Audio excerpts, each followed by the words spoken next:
My name is Hazel Mitchell. I'm 29 years old, a woman who once thought loyalty was the unbreakable bond that held families and relationships together. I grew up in a close-knit suburb of Boston, Massachusetts, where community barbecues and Red Sox games were the highlights of summer.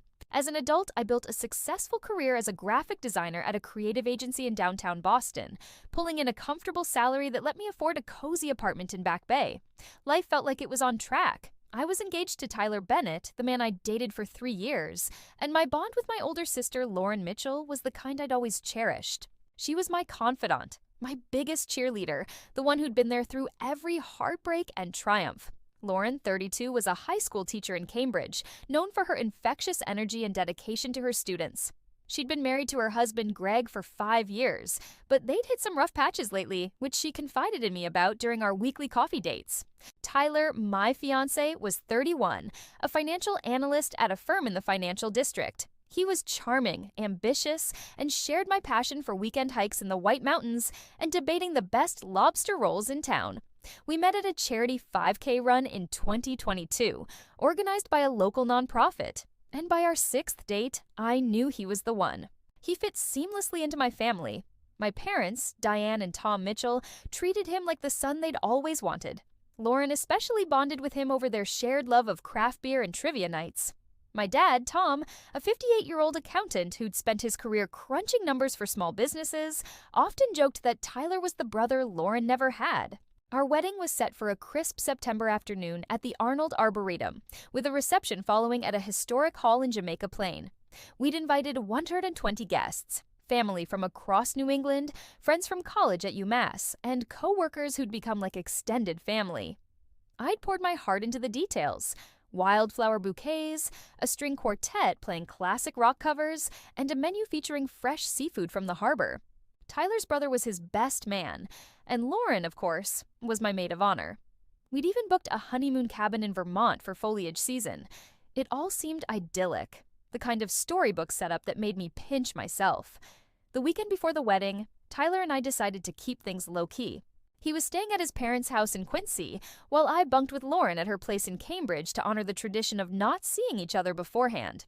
That Friday night, Lauren and I were up late, sipping wine and finalizing the seating chart on her laptop. She excused herself to grab more snacks from the kitchen, leaving her phone charging on the coffee table. I wasn't prying, but a notification lit up the screen. A text from Tyler. Curiosity got the better of me. I glanced over, expecting some innocent coordination about the rehearsal. Instead, my stomach dropped. The message read, "Last night was electric, Lauren. Your touch lingers on me. I crave more.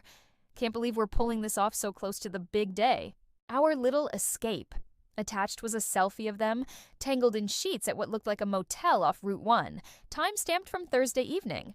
Metadata showed it was taken while I was at my bachelorette spa night with friends in the city, laughing over facials and champagne toast to my perfect future. This wasn't a one-off. Scrolling up revealed months of messages, steamy exchanges, plans for secret meetups disguised as work errands, even references to times they'd snuck away during family gatherings at my parents' house in Newton. The betrayal hit like a nor'easter, fierce and unrelenting.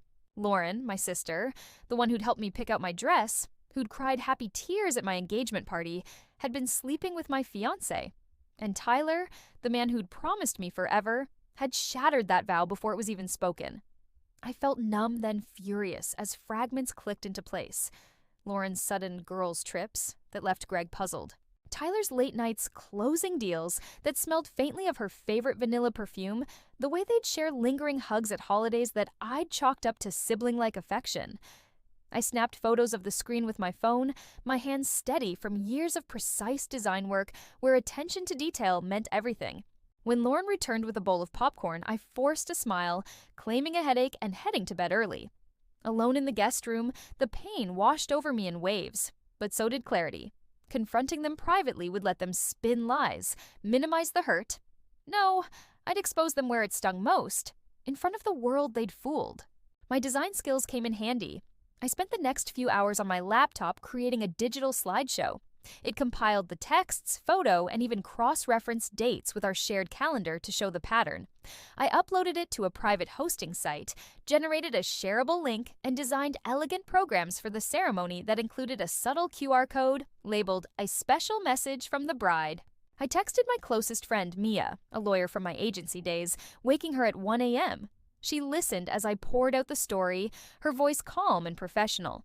"Hazel, this is heartbreaking, but you're smart to document it. Sharing evidence at your own event is your prerogative. No laws broken. I'll be there tomorrow, just in case." Her words fueled my resolve. This wasn't petty revenge. It was reclaiming my truth. Morning came, and I dressed in my lace gown, makeup hiding the shadows under my eyes. At the Arboretum, the air was alive with autumn scents, guests milling in sundresses and suits. My parents beamed, oblivious. Lauren fussed over my veil, her touch now repulsive. Tyler arrived, grinning as he adjusted his tie, whispering how stunning I looked.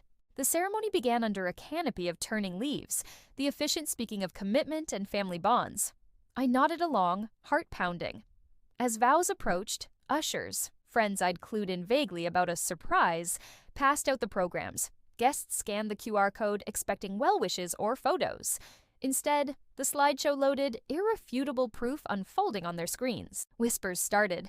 My uncle's gasp. A cousin's muttered, "Oh my God!" Lauren's face drained of color as she saw phones light up. Tyler shifted, confusion turning to dread. The officiant asked for objections. I raised my hand. "I do," I said, voice amplified by the mic. The garden fell silent. I stood there, the weight of the microphone in my hand, the autumn breeze rustling the leaves overhead. Every eye in the Arboretum was on me, family, friends, co-workers, all frozen in anticipation. My parents sat in the front row, my mother's smile faltering as she clutched the program with the QR code. Lauren's hands trembled, her eyes darting to Tyler, who looked like he'd been punched in the gut. The slideshow was still cycling on dozens of phone screens, each damning text and that motel photo burning into the minds of our guests. "Tyler," I said, turning to him, my voice steady despite the storm inside me. "I thought you were my partner, my future. And Lauren," I shifted my gaze to my sister, whose face was now a mask of panic. "You were my best friend, my blood. I trusted you both with everything." The words carried across the garden, clear and unwavering. "But you've been betraying me for months, sneaking around, lying to my face, to Mom and Dad, to Greg, to everyone here who thought you were decent people." The crowd's murmurs grew louder. My mother gasped, her hand flying to her mouth as she glanced at her phone, the truth dawning. My father's face hardened, his accountant's precision likely piecing together the timeline I'd laid out. Lauren tried to step forward, her mouth opening, but I held up a hand. "Don't," I said. "The evidence speaks for itself. You plan to let me stand here, vowing my life to a lie, while you two laughed behind my back." Tyler's voice cracked as he stammered, "Hazel, let me explain." But the guests' reactions drowned him out. My cousin Emily was crying softly. My boss, Rachel, whispered furiously to her husband. Greg, Lauren's husband, stood abruptly, his face a mix of rage and heartbreak as he stared at his wife. The slideshow had reached him too, and I saw him swipe through the messages, his jaw tightening.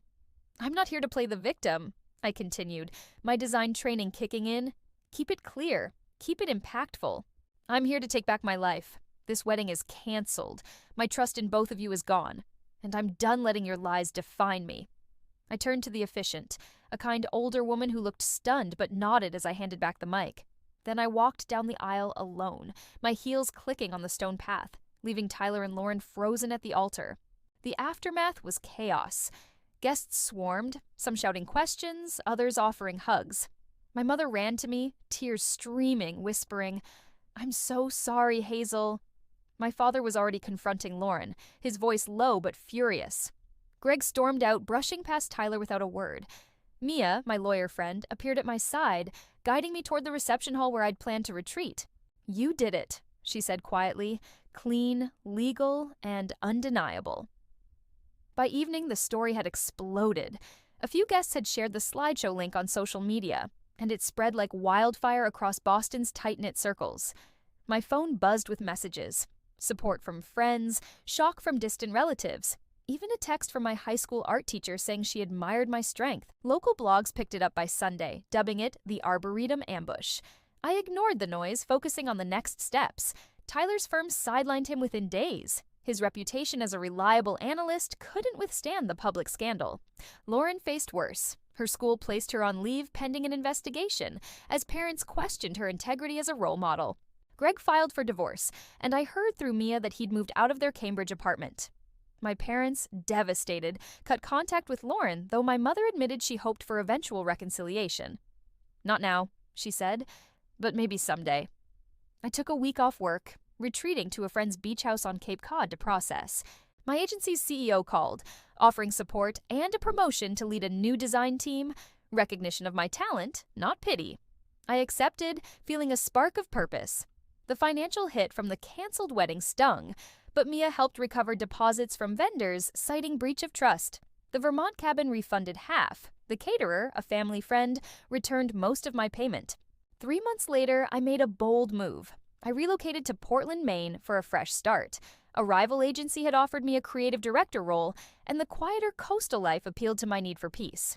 Before leaving, I met Lauren one last time at a neutral coffee shop in Somerville.